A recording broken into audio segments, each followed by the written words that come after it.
Bienvenue dans le podcast Game Entrepreneur, le podcast sans filtre qui vous aide à passer au niveau supérieur dans votre vie et dans votre business. Ici Joanne Yangting, ma mission est de vous aider à gagner en clarté sur vos actions pour gagner en liberté et en impact afin de cultiver votre plus haut niveau d'excellence. C'est l'esprit Game Entrepreneur, voir la vie et le business comme un jeu. On passe les différents niveaux ensemble, on devient meilleur et surtout on kiffe le game. Prêt pour level up ? Let's go!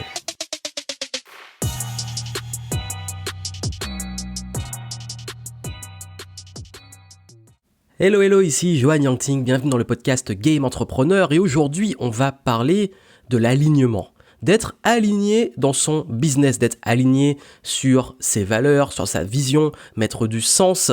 Et pourquoi je vais démonter ce mythe? Pourquoi être aligné, avoir une vision, mettre du sens ne suffit pas? Alors oui, vous allez dire, mais Joanne, mais qu'est-ce qu'il nous raconte? Il passe son temps à nous dire que c'est toujours important d'être aligné dans ce qu'on fait, d'avoir de la clarté sur la vision, de mettre du sens dans nos actions, de toujours faire les choses en étant intègre, en étant vraiment digne et aligné avec ses valeurs. Oui, bien entendu. Et c'est même quelque chose de fondamental et de ultra important. Le gros problème, c'est que j'ai remarqué que beaucoup de personnes restent uniquement sur ça, et disent ok, moi j'ai travaillé ma vision et tous les jours je visualise, je sais où je vais, je sais où je me vois dans 10, 15, 20 ans, je sais pas, j'ai vraiment du sens dans ce que je fais, c'est important pour moi et je mets beaucoup d'efforts, je suis aligné avec mes valeurs, tout ce que je le fais en restant juste avec moi-même et avec les autres, et pourtant ça n'avance pas, et pourtant il n'y a pas de résultat, et pourtant le business est toujours au point mort. Qu'est-ce qui se passe? En fait, être aligné avec ses valeurs, être aligné, oui, c'est être au clair sur où vous allez, sur votre intention, sur pourquoi vous faites les choses. Mais si votre compte en banque il est vide, si vous donnez beaucoup sans recevoir, si vous êtes tout le temps à visualiser sans jamais passer à l'action, ben rien ne va se réaliser. Et d'ailleurs, je vais rentrer direct dans le truc parce que je crois que c'est un peu dommage, je vois beaucoup ça chez beaucoup d'indépendants, surtout ceux qui confondent deux concepts qui sont les valeurs et les croyances. Savez-vous que beaucoup de vos valeurs sont finalement des croyances limitantes? Et oui, et vous allez comprendre qu'est-ce que je veux dire derrière ça, parce que quand on fait un travail sur les valeurs et qu'on souhaite casser ces croyances limitantes et qu'on souhaite faire évoluer ces croyances, on se rend compte que les deux sont fortement liés. Dans la majorité de mes programmes, il y a toujours un point mindset où je fais cet exercice qui est détaillé sur justement les valeurs, les croyances, le lien entre les deux et comment justement faire évoluer ces croyances limitantes et comment les casser. Et je me rends compte que beaucoup de personnes se cachent derrière leurs valeurs et que ce qu'ils prennent pour des valeurs les bloque. Je vais vous donner des exemples très concrets. Quand on dit qu'il faut être aligné, qu'il faut mettre du sens, qu'il faut avoir une vision, ça paraît sur le papier être des vertus et on se rend compte que beaucoup utilisent ces vertus comme excuse pour dire moi je gagne pas beaucoup, ou j'ai pas besoin de l'argent, ou l'argent n'est pas important parce que pour moi vous voyez je veux rester juste, je suis dans le don, je suis dans la co-création, pour moi on devrait être dans l'échange, dans le partage. Et leur compte en banque il est vide, leur boîte est finie par couler. Dans le fond, ils sont frustrés parce qu'ils disent tout le temps « Ouais, mais je suis dégoûté parce que moi je donne beaucoup aux autres et moi je reçois rien. » Mais en même temps, s'ils pensaient que le fait de juste donner sans recevoir est une vertu, que gagner de l'argent c'est mal, que ne pas être commercial, ne pas faire du commerce et du marketing, c'est être une bonne personne, ou faire du commerce et du marketing, c'est être une mauvaise personne, que l'argent est sale, que l'argent rend mauvais, que vous n'en avez pas besoin de l'argent. Quand vous avez ces raisonnements, quand vous pensez ça, vous pensez que ce sont des valeurs. Et vous voyez sûrement sur les réseaux sociaux où beaucoup de personnes se justifient constamment en disant « Oui, mais moi, j'ai pas besoin d'argent, c'est pas important, je fais pas les choses pour l'argent, je veux pas être commercial » ou dès qu'un artiste devient, comme on dit souvent, commercial, ça y est, il a vendu son âme au diable, c'est fini. Mais c'est pas des valeurs, ça. Ce sont des croyances. Parce que si vous avez des valeurs, et je vais démonter justement cette croyance, Si vous avez des valeurs de partage, de don, d'intégrité, de liberté, d'échange, quand vous avez plus d'argent, vous pouvez vous pouvez rester dans le cadre de ces valeurs. Vous pouvez donner plus, vous pouvez partager plus, vous pouvez avoir plus de moyens pour des projets qui sont importants. Personne ne vous oblige à faire qu'une seule et unique chose avec l'argent, vous restez maître. Ce qui veut dire que si vous faites du marketing, si vous communiquez sur vos produits, si vous vous faites connaître, que vous investissez dans de la pub, parce que d'ailleurs souvent on dit « Oui, mais ça sert à quoi de faire de la pub si ce que tu fais est dans le partage, pourquoi tu fais de la publicité ?» Il faut bien que le message soit connu, qu'il soit transmis, qu'il soit visible. Il faut bien que votre offre qui a de la valeur et qui change la vie des gens, qu'elle soit visible. Et tout ça fait que vous devez faire du marketing. Parce que faire du marketing, c'est rendre ce qui est inconnu en connu. Ce qui veut dire que quand vous faites du marketing, vous transformez quelque chose que vous faites qui a de la valeur, votre travail, votre production, vos offres, votre solution à des problèmes, vous la rendez visible et vous aidez plus de monde. Et ces gens-là, oh là là, ils vont payer pour quelque chose qui vous demande beaucoup de travail et qui leur apporte de la valeur et qui change leur vie. Mais s'ils ne payent pas, seront-ils aussi investis ? Seront-ils aussi reconnaissants ? Seront-ils aussi impliqués pour avoir justement les résultats ? Parce que si vous avez déjà un petit peu d'expérience, vous savez que quand les gens ne payent pas, ils n'agissent pas. Parce que ça a moins de valeur. C'est de la psychologie. Même moi, quand j'ai des choses gratuites, dans mon cerveau, elles ont moins de valeur. Et là, on parle de business. Je ne parle pas des gestes de bienveillance du quotidien, etc. Mais ça peut aussi en faire partie des croyances limitantes. Parce que même dans le cadre personnel, beaucoup disent « mais moi, c'est les autres avant moi ». C'est important. Et vous devriez, vous aussi, faire passer les autres avant vous. Vous devriez vous sacrifier pour les autres. Vous devriez penser à l'intérêt collectif.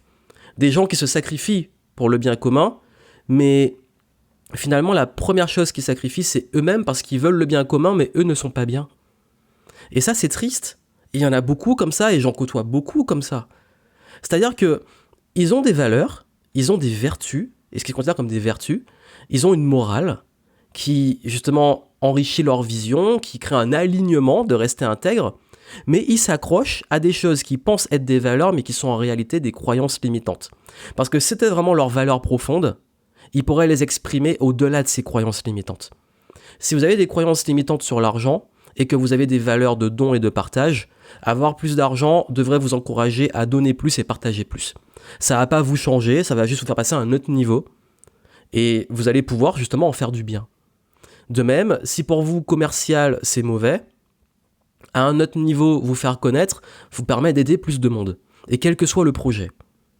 Donc quand vous pensez que vous avez des valeurs, demandez-vous si ce ne sont pas en réalité des croyances limitantes. La question qui permet de filtrer ça, c'est est-ce que cette croyance ou cette hypothèse que j'ai ou cette vision de la vie que j'ai mise en place, est-ce que je pense être juste ?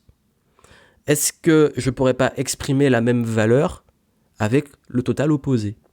Ça veut dire que si pour moi l'argent c'est mal et que j'ai une valeur de don, est-ce que si j'estimais que l'argent était bien, est-ce que je pourrais toujours donner ?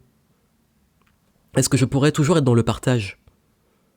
Si j'estime que le marketing est mal, parce que j'ai des valeurs d'authenticité par exemple, parce que je pense que le marketing c'est forcément ne pas être authentique, c'est manipuler les gens, et si le marketing et même, on va aller plus loin, la manipulation était bonne, comment j'exprimerais cette valeur ? Est-ce que je pourrais exprimer cette valeur d'authenticité ? Je ferais un marketing authentique. Je ferais entre guillemets de la manipulation authentique. Ça veut dire que je serais moi, mais j'encouragerais les gens à se faire aider parce que je sais que je peux les aider et je sais que j'ai de la valeur. Vous voyez, il y a déjà ce premier truc là, ce premier mythe des valeurs qui fait que beaucoup pensent avoir des valeurs et être alignés sur leurs valeurs, alors qu'ils sont alignés sur des croyances limitantes qui les empêchent d'avoir des résultats. Et je sais qu'en disant ça, je vais m'attirer les foudres de certains, parce que quand on touche aux croyances limitantes, et quand on touche à des croyances profondes, et surtout ce qu'on prend pour des valeurs, c'est très compliqué d'en sortir. Mais en tout cas, là, je plante une graine pour vous amener à une réelle réflexion sur ça, et c'est ultra important. Aussi, il faut, en fait, quand vous avez votre intégrité, votre alignement, votre sens et votre vision, c'est comme si vous aviez justement, l'essence. Vous avez de l'essence dans le véhicule. C'est, comment dire, le fuel, l'énergie, la flamme, c'est important. Et comme je dis, c'est vraiment le truc qui vous anime. Mais si votre véhicule reste dans le garage, qu'est-ce qui se passe ? Votre essence ne sert à rien. Donc si vous restez dans votre canapé, que vous êtes ultra aligné, avec une vision claire et du sens, ça va être compliqué. Comme on dit, execution is key. L'exécution, c'est la clé. Parce que vous pouvez être le plus aligné du monde, si vous restez dans votre canapé, si vous ne passez pas à l'action, si vous ne faites rien, il va rien se passer. Il faut une exécution. Il faut se bouger. Il faut que cette vision que vous avez, ce qui vous anime, vous le mettiez à exécution. Mais ça paraît évident, passer à l'action, vous l'entendez souvent, dans le dev perso, c'est toujours le conseil qui revient, mais dans la pratique. Parce que beaucoup de personnes me disent avoir du mal et être dans une sorte d'anxiété de l'avenir, de peur du manque, d'avoir des inquiétudes, et c'est normal, nous sommes humains.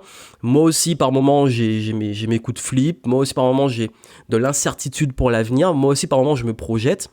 Mais le gros souci, c'est que quand on se projette trop et qu'on reste trop dans le futur, on crée de l'angoisse. Parce qu'on s'inquiète de problèmes qui sont pas encore là. D'ailleurs, je pense que certains qui m'écoutent vont se reconnaître. Vous savez, c'est déjà anticiper tous les problèmes qui peuvent arriver. Anticiper tout ce qui pourrait être pire ou se préoccuper de choses qui sont pas encore actuelles. Comme je dis souvent, d'ailleurs, c'est ma grand-mère qui me dit ça souvent. Bon, Johan, arrête de te prendre la tête sur des problèmes qui sont pas encore d'actualité. Tu aviseras si ça arrive, dans l'hypothèse où ça arrive. Au pire, prépare-toi, mais ne vis pas le problème que tu... En fait, vous vivez des situations et vous vous faites du mal sur des choses qui ne sont pas arrivées ou qui ne sont même pas encore arrivées et qui, si ça se trouve, ne risquent même pas d'arriver. C'est bien d'anticiper, c'est bien de gérer les risques, c'est bien, quand on fait notamment du business, d'avoir des coups d'avance, mais à un moment, il faut revenir dans l'instant présent. À un moment, il faut se remettre dans le moment présent et se dire, aujourd'hui, comment je contribue à cette vision ? Au lieu de me frustrer, de pas être là où je veux aller, de pas être à la destination que je vise, comment aujourd'hui, je reviens dans le présent et comment aujourd'hui, j'agis pour construire ça. Et de même, vivre dans le passé, les regrets, j'aurais dû faire ça, qu'est-ce qui serait passé, la nostalgie, j'ai fait ci, j'ai fait ça, je suis dégoûté, je suis nul, j'ai raté ma vie. En fait, quand vous êtes dans le passé et dans le futur, vous n'agissez pas et vous n'avancez pas. Parce que l'exécution, comment elle va se faire ? Dans le présent. Ce que vous avez déjà fait, c'est fait. Ce que vous allez faire, vous allez le faire. Mais maintenant, ce qu'il faut, c'est agir dans l'instant présent. Par quoi commencer ? Parce que je crois que c'est souvent le plus dur. C'est de s'y mettre. C'est de tester quelque chose, de commencer par quelque chose. On veut toujours toutes les réponses, on veut toujours avoir le plan parfait, savoir toutes les réponses, être rassuré surtout. Dans la vie, ça marche pas. Et même quand vous avez du coaching, même si moi je vous accompagne, je vous dirais, il faut tester. Parce que même moi, je n'estime pas avoir toutes les connaissances et toutes les compétences et tout le savoir et la lucidité et la clairvoyance pour tout prédire de ce que vous allez faire. J'ai une expérience, je la partage, mais c'est votre vie, il y a un contexte, il y a une exécution. Quand on vous guide, vous restez le seul maître parce que je ne peux pas agir à votre place et je ne peux pas connaître toutes les conséquences de vos actes. Je peux mettre des hypothèses de mon expérience, mais seule l'exécution vous dira en fait. Et puis si vous hésitez sur les choix, il y a cette citation de Mohamed Ali que j'adore, où il dit, il n'y a pas de bonne ou mauvaise décision, je prends une décision et je la rends bonne. C'est exactement l'idée. Vous avez pris les décisions avant, et si avec le recul vous vous dites, oui mais, j'aurais pas dû prendre cette décision, ou j'ai fait une connerie, vous inquiétez pas, vous avez pris la décision qui vous semblait la plus juste, dans l'instant où vous aviez des informations et une expérience que vous avez peut-être améliorée maintenant, mais allez, au moment où vous l'avez prise, c'est fait. Maintenant, qu'est-ce que vous en faites ? Arrêtez de refaire le passé, arrêtez de revoir tout ça. Prenez juste les leçons pour prendre les décisions dans l'instant présent, dans une vision, oui, future, dans une vision, certes, mais revenez toujours dans le présent. Parce que souvent, le stress, les angoisses et tout, c'est qu'on se préoccupe trop de l'avenir ou qu'on vit trop dans le passé. Et oui, ça c'est presque un discours de spiritualité, mais c'est une réalité, le moment présent. Franchement, Plus vous apprenez à vivre et bien vivre dans l'instant présent et agir et faire de votre mieux à l'instant T, plus vous allez vous sentir bien, utile et vous allez diminuer votre stress. C'est cette capacité à toujours revenir dans le moment présent, à apprécier chaque situation. En ce moment, je sais, la situation de crise sanitaire et économique, elle est incertaine, c'est pénible, il y a toujours des mesures qui changent, parfois c'est incohérent, il y a beaucoup de débats, il y a beaucoup de toxicité. Ok, mais comment je peux rendre ça agréable? C'est ce que je dis est horrible, mais comment dans cette situation je peux trouver des choses, des occupations, des projets, des perspectives qui sont et qui rendent tout ça plus positif. Et c'est très difficile, mais c'est un excellent exercice. Je me rappelle à une époque, quand je découvrais le dev perso, je m'entraînais à ça. À chaque situation, même les pires, je m'amusais à me dire, quelles sont les opportunités dedans. Je vais vous dire, franchement, les 2 confinements qu'on a enchaînés au moment où j'enregistre, là, je sais pas quand vous allez écouter ça, c'est le premier. Je l'ai plutôt bien vécu au début en me disant, c'est une exclusivité, le monde entier vit la même chose, qu'est-ce qu'on va faire dedans? Et j'ai pris les initiatives, j'ai vraiment, dans tout ce que j'ai fait, j'imaginais pas que ça allait avoir autant d'impact et que j'allais pouvoir vraiment autant pivoter mon business dans cette crise entre guillemets et autant me dire avec le recul, j'ai fait les bons choix et même si j'avais fait les mauvais, je les aurais rendus bons ou j'aurais appris, mais en tout cas, ça a été un enchaînement d'opportunités.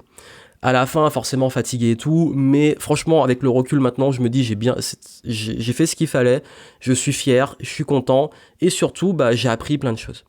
Deuxième, j'ai beaucoup moins pris la blague, entre guillemets, et j'ai très mal vécu parce que ça m'a stoppé et taclé sur des projets que j'avais en cours, mais qui étaient très importants pour moi. Et finalement, là où je pensais que ça allait tuer définitivement ces projets, ça s'est transformé en une méga opportunité. Mais parce que j'ai travaillé, je vous dis franchement, ça a été dur. J'étais énervé, j'étais déçu, j'étais dégoûté, j'avais aucun pouvoir sur ça. Et je me suis forcé à me dire, il y aura une opportunité, qu'est-ce que j'en fais? Ok, je vais dans le dark s'il faut, je me prends 2-3 jours, je râle, je me plains, j'y vais, je suis dégoûté. Par contre, dès que je sors de ce deuil, là, je me reprends. C'est ce que j'ai fait et quand je me suis repris, toutes les opportunités se sont découlées. Ça a enchaîné. Mais ça, c'est du mindset. Et dans ma vie et dans le recul que j'ai aujourd'hui, je vous le confirme que même dans les pires situations, je pense que ça peut être vraiment un bon sujet que je ferai par la suite. Peut-être une Game Entrepreneur Story. Les pires trucs de ma vie, et je parle vraiment des pires, ont toujours laissé place à des opportunités derrière. Mais c'est pas de la magie. C'est que ces opportunités, je les ai créées parce que je me suis dit, ok, soit t'as pas le choix, soit soit tu te plains ou tu vas dans le dark ou tu pars en vrille et tu prends entre guillemets des mauvaises décisions, mais des décisions qui vont t'amener dans le mur, soit tu te prends en main et tu fais ce qu'il y a à faire pour continuer d'évoluer, d'apprendre et devenir meilleur et aussi avoir un meilleur impact pour les autres. Et vraiment, je vous dis, c'est une question de choix. C'est-à-dire que chaque jour, dans toutes les micro-décisions que vous allez prendre dans l'instant présent, c'est là que ça se passe. Et comme je l'ai dit dans une précédente vidéo sur les hacks de motivation, célébrez vos actions, célébrez votre progression, pas juste vos succès. C'est-à-dire lâcher prise sur le résultat, focalisez toujours sur le process. Ça, franchement, c'est le meilleur conseil qu'on m'ait donné de ma vie depuis très longtemps. Lâcher prise sur le résultat, focalisez sur le process. Et le process, il est dans l'instant présent. Et bien entendu, il vous faut une stratégie dans tout ça. C'est-à-dire que vous avez compris, il y a la vision, il y a le sens, il y a les valeurs. Attention sur la nuance entre croyances limitantes et valeurs. Ensuite, il faut exécuter, il faut passer à l'action dans l'instant présent. Et surtout, il faut avoir une stratégie, il faut coordonner l'enchaînement d'actions. Donc là, forcément, une stratégie demande d'avoir des petits coups un peu plus sur l'avenir, sur la vision, mais une stratégie, c'est aussi savoir s'adapter. C'est exactement dans le contexte de crise. J'avais toute une stratégie pour 2020, elle a été balayée. Tout ce que j'ai fait en 2020 n'était pas prévu. Et pourtant, j'ai été stratège. J'ai dit, ok, il se passe ça, comment je peux être stratège, quelles décisions je peux prendre par rapport à ce qui se passe. C'est ce qui s'appelle être proactif. Donc, dans la situation que vous avez qui arrive, vous pouvez avoir un plan, mais ce plan, faut pas être borné, comme le capitaine du bateau qui s'est mis une direction, qui s'est mis un cap. Il y a des récifs au large qu'ils n'avaient pas prévus. Il faut, à un moment, il faut virer, et puis il faut prendre une autre route, ou il faut contourner. ou s'il y a une tempête qui arrive et qu'il faut ralentir et contourner ou je ne sais pas quoi, ben faut le faire. Mais il faut pas rester borné à foncer et s'échouer et mettre en péril ce qu'il y a de plus important. Donc, très important, restez toujours stratège avec de la régularité, de la discipline, de la coordination, de la prise de recul. Vraiment toutes ces choses qui font que vous restez proactif. Ce mot-là est important, proactif. Ça veut dire que vous n'êtes pas dans la réaction parce que vous réagissez à tout ce qui se passe au dernier moment. Vous n'êtes pas juste dans l'action parce que vous faites des actions, vous êtes dans la proaction parce que vous vous adaptez et vous intégrez vos actions dans du contexte. Il y a toujours du contexte. Le monde est ce qu'il est. C'est d'ailleurs pour ça que je suis vraiment pas fan. Je déteste ces trucs de stratégie toutes faites, entre guillemets, quand je dis les gens qui disent faut faire ça, c'est comme ça, et puis parfois c'est totalement incohérent avec le contexte. Ben on le voit à très grande échelle comme on peut le voir à petite échelle. Hein. Vous voyez de quoi je parle. Mais vraiment, ce que je vous dis, c'est rester toujours contextuel dans ce que vous faites. Et quand je parlais de l'instant présent, c'est aussi lié à ça. Il y a un environnement, il y a des choses que vous ne contrôlez pas, que vous contrôlez, à vous d'ajuster. Voilà, c'est vraiment comme le vent. Hein. À vous d'ajuster les voiles. Vous n'allez pas changer la direction du vent, mais vous allez pouvoir ajuster les voiles, utiliser le gouvernail et naviguer pour continuer le cap et continuer d'avancer malgré les changements de vent, malgré la houle, malgré les tempêtes, malgré les obstacles à contourner, malgré le kraken qui pourrait sortir des abysses, je sais pas. Mais en tout cas, continuez toujours d'avancer. Et vous allez voir que c'est ça qui est vraiment important. Parce que c'est bien beau d'avoir un discours, faut être aligné, faut avoir des valeurs, etc. Mais ça ne fait pas tout. Parce que je crois que trop souvent dans le business, on reste sur ça, on reste figé sur le truc.